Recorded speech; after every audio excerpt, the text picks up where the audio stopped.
Emmi, tell us what your R.E.D process is, the R.E.D process. Yeah. So as we were talking about in the beginning of with my clients, I'll go bring them through the first, what I call is like a phase. So I've experienced myself, and I've kind of come to understand that there's really three major areas of transformation as you go through emotional healing. And so I call it my R.E.D process because I like to lead people through the three phases. So the R stands for restore, the E stands for elevate, and the D stands for dare. So in the restore phase, we are bringing all of our attention back to us, which is what we had talked about. We're bringing awareness to our emotions, behaviors, patterns. Basically, we're doing self-care like on steroids, right? And so we restore our own love for ourselves in as many ways as we can. We bring understanding. After the restore phase, you're kind of purging everything you need to purge. You're building yourself intrinsically.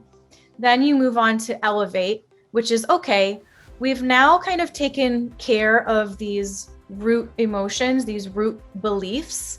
Now we can start to focus on you as an individual person, like becoming the best version of you. So even though this is like a breakup and relationship program, it's also kind of like life coaching because you're going to grow into your best self. It's such like a cliche life coach thing. But you want to focus on your personal goals. How are you elevating yourself so that you can be the best version of yourself for the partner that you want on your wish list, just like we had been discussing.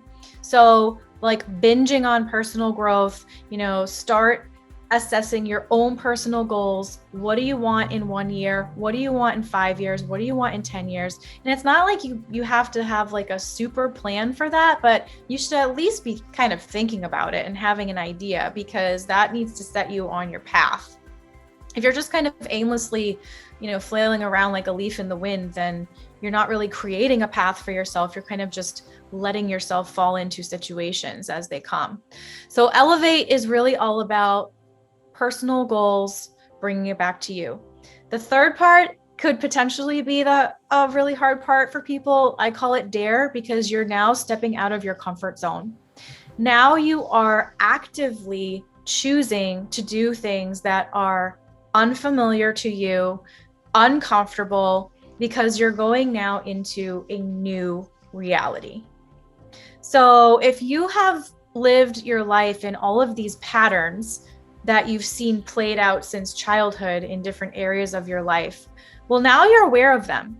So now if you don't do something to make a different choice, create a new pattern, then you're just probably going to keep yourself on that same path. So the D is probably one of the most important steps, because it's so easy to slide back into things that are comfortable. And we have to get so uncomfortable, which is why I say that breakups can possibly be the best thing that ever happened to you, because it puts you in this state of such discomfort. You are so freaking miserable that you are willing to do anything it takes, and you are now open to change. When we're comfortable, we're probably not really motivated to make changes, because it's not really that big of a deal. So a lot of times, the more traumatic and dramatic a breakup and relationship is, the more you are able to embrace that discomfort and using it to create a new reality by making new choices.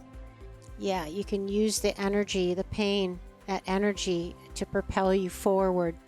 Pain or pleasure, those are two of the biggest motivators. I mean, either way, whatever gets you moving out of a bad situation, right? And people get very stuck, and this is how I felt stuck, because you tend to keep yourself in that mindset of loss, right? I mean, you are losing something. You're losing a person, maybe a relationship, and you do have to grieve that. But at some point, you need to make that shift, that transition into, actually, this can be my opportunity I'm starting from scratch. Like, I don't even have to worry about what this person thinks anymore. You can now create exactly the relationship that you know you want and the life that you want. So it's an opportunity to do that.